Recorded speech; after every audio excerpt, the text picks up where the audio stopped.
impeachable dito, may impeach dito, kundi si Kuting kasi siya ang nagbigay, siya ang nag-approve ng fund. Siya ang nagbigay sa opisina ni Sara. Bakit siya accepted? Di ba paulit-ulit kong sinasabi sa inyo, kung nagkamali si Sara, kung unconstitutional yun, bakit si Sara na? Bakit hindi yung dalawa? Para masaya, di ba? Para matuwa ang mga itan. Okay? Ngayon, mga kababayan, ang dami ng mga cases like na sa katulad ng paggalungkat ng mga kaso, katulad kay GMA, mga nakalipas na 10 years, 15 years, na hindi naman nagpo-prosper. So, ito ay what? Talagang haharasin nila, itutumba nila talaga yung mga kalaban nila, mga palangga. Itutumba nila ang mga kalaban nila, literal, kung ano man ang pwede nilang gawin. Kasi, sabi ko nga, noon ko pa sinasabi sa inyo na si Lisa ay lahat ng mga kritiko niya, lahat ng mga taong hindi umaayon sa kajejimonyohan niya ay tatamnan ng kaso o kung walang makitang kaso, walang conflict of interest, chucho, yung mga nakaupo na dyan, ay hanapan nila ng kaso at talagang tatamnan para matumba nga nila. And they're not gonna win, mga palanda. Hindi sila mananalo dito. So ano mangyayari? Maraming madadamay dito. At sa mga meeting nila, nakarating sa atin, shout out kay, kay Pastor Queboloy, okay, ng SMNI. Okay? Kasi may plano si Remulla, si Bonjing sa utos ni Tambaluslos, ni Kuting, at ni Lisa. Temo kung gaano kahayop itong mga to. May utos pa laban kay Quiboloy. Okay? Kauutusan na ipapadismiss ni Bonjing Remulla ang kaso ni Quiboloy na naka-file dyan sa Davao City para maging eligible na ang gagawing request ng Amerika, US, ng FBI para sa extradition para kay Quiboloy. Right? Yan po ang napagbibitigan nila. Kaya inuunan na natin, SMNI, etong at tatanggalan kayo ng platform. Yan ang mga susunod ninyo. Paano tatanggalan ng platform mamaya? Dahil nga, si Pangulong Duterte, yung boses na lang niya ay nai-ere dyan sa SMNI. So, itutumba lahat. Kasama tayo dito, pati mga vloggers, sa napagmitigan nila. Sinishare ko lang po lahat sa inyo. So, ngayon, ipapadismiss kay Bonjing Remulla yung case. Ipapadismiss, okay? Ang kaso ni Quiboloy. Ngayon, yun nga, sabi ko nga, para magkaroon na ng makapag-request na, okay? Ang matuloy-tuloy na yung request ng US, ng FBI. Kasi, ayon sa napagmitingan nila doon, dahil nga sa ilalim ng ating batas, hindi pwede na i-deport, okay, ang dayuhan o ma-extradite ang Pilipino kung mayroong mga pending or mga ongoing cases against kay Quiboloy. To what?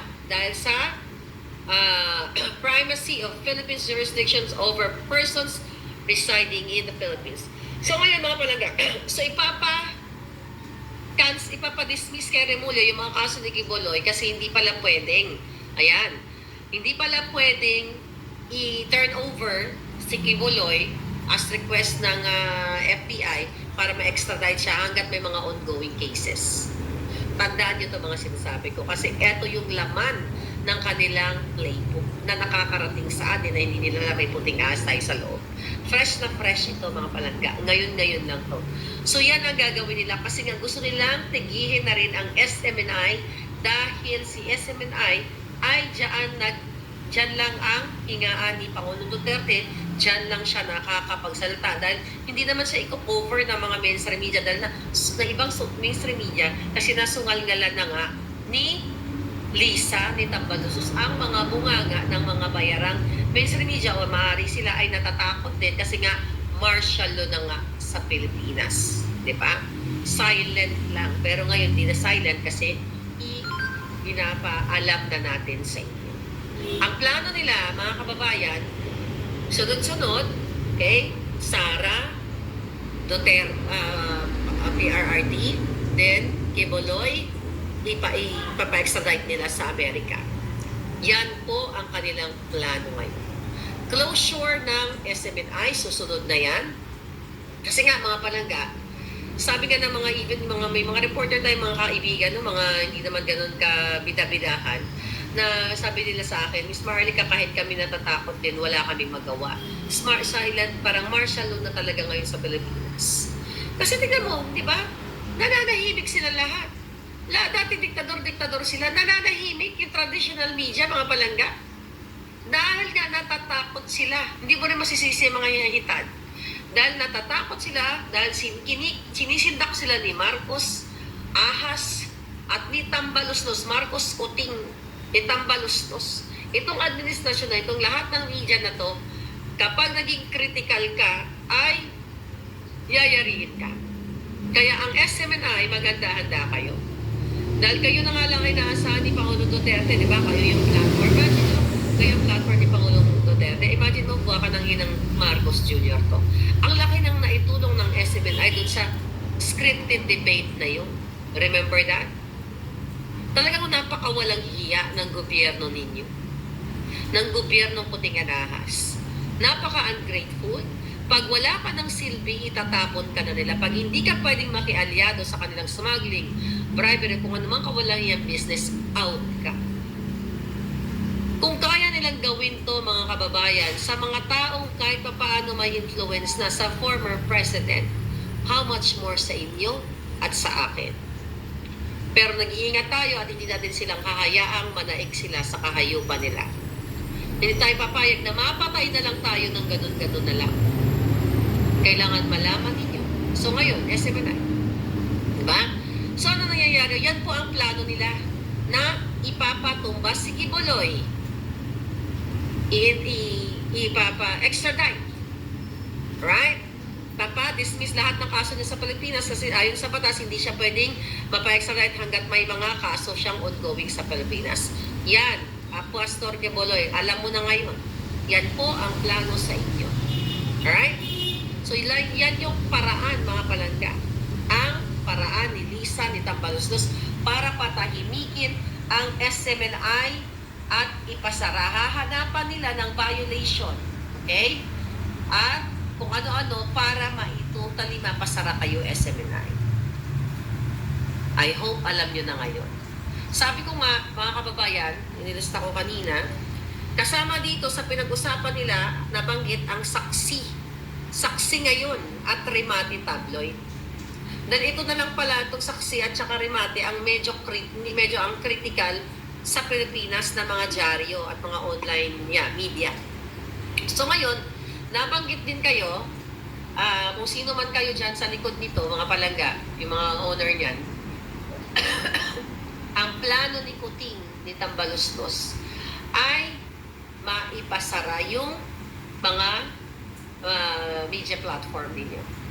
Yan ang nakarating sa akin at kailangan paghandaan ninyo, mga palangga. Diba? Para tayo dito pulang kristal. Pero yan po ang nakarating. It's not hula. It's a fact na pinagpaplanuhan na kayo. Kayo na lang ang natitira dyan, okay, na matapang-tapang na nagbabalita. Pero dahil gusto kayong kasama kayo sa Oplan, tutumbahin ng Marcos as Tambaluslos.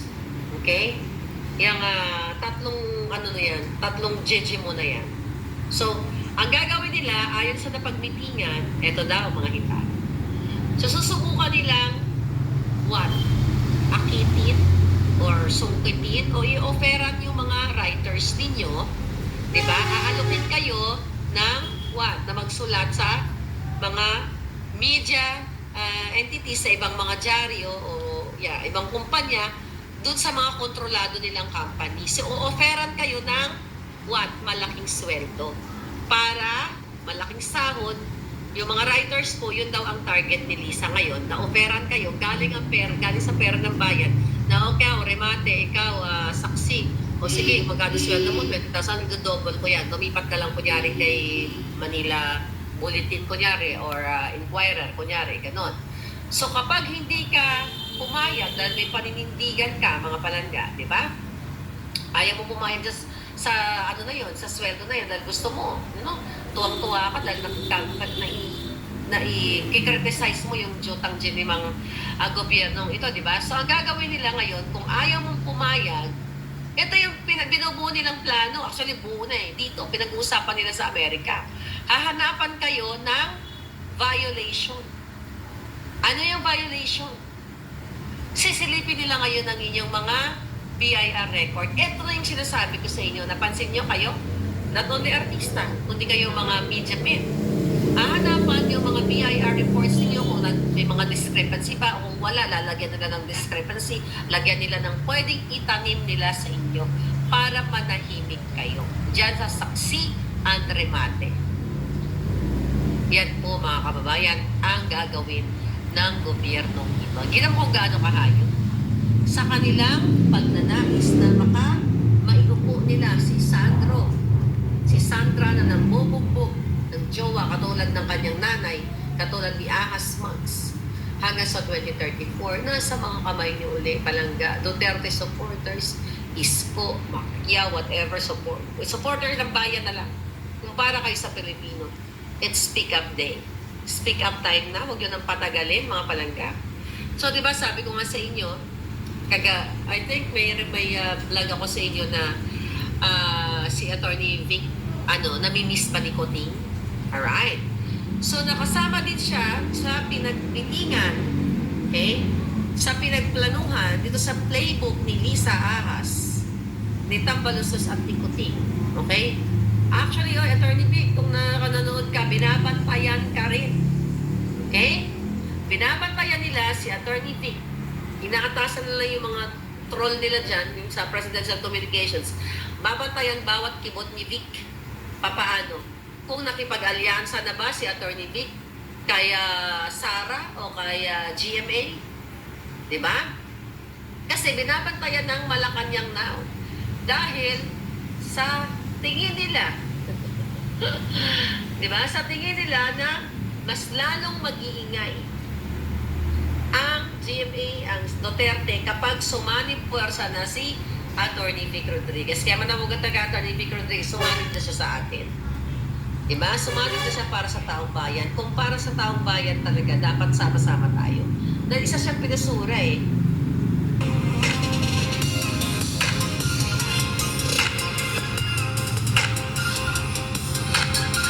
Pinasura eh. Diba? Pinasura siya sa kabila ng kanyang pagiging mabuting spokesperson and chief of staff. Pero tinaniman siya. Sinira ang kanyang buhay actually eh. Diba? So, let's see kung si Attorney Vic ba ay aalyansa kay Sara, kay GMA, kay Pangulong Duterte. Kasi Attorney Vic, pinabantayan daw po kayo ayon sa aking puting ahas. Kasi ayaw nilang, so pinag-iisipan kung o-offeran ka daw po uli. Offeran ka daw uli ng posisyon. Kung po papayag pa kayo si Attorney Vic. So ayon sa pinagplanuhan nila, o-offeran si Attorney Vic ng posisyon para hindi malalong lumakas. Hindi lumakas ang Duterte at GMA at kasama na rin ako doon. Marlica at mga vloggers na lumalaban talaga, not for the Duterte, but for the Filipino people. So yan po ang plano nila. Kaya mainit na mainit pa, napakaaga dito sa Los Angeles. Kaya sinishare ko na sa inyo. Kaya naman, mga kababayan, binabantayan nila si Attorney Vic Rodriguez na malaking bagay. Malaking sabi ko nga na kay Attorney Vic ang alas eh, na lalong makakapagpatibay sa mga expose ni Pangulong Duterte, di ba? Yung mga iniingay natin. So pag sumanib na si Attorney Vic sa atin, lalong mawiwindang si Ahas, si Tambalustos at si Coting, mga Palangga. Di ba? Kaya antayin natin kung ano yung mga susunod na statement ni Attorney Vic, and I hope kung may nakakilala sa kanya, just share yung sinabi ko. So, ito po yung plano sa inyo, Attorney Vic. Binabantayan kayo ni Coting ng iyong BFF, best fake friend. Kung BFF ni Attorney Vic si Coting, di ba? Best fake friend. Ako naman, BFF ko yung asawang ahas. Mga inayupak talaga. So, ngayon, nadako na tayo dito.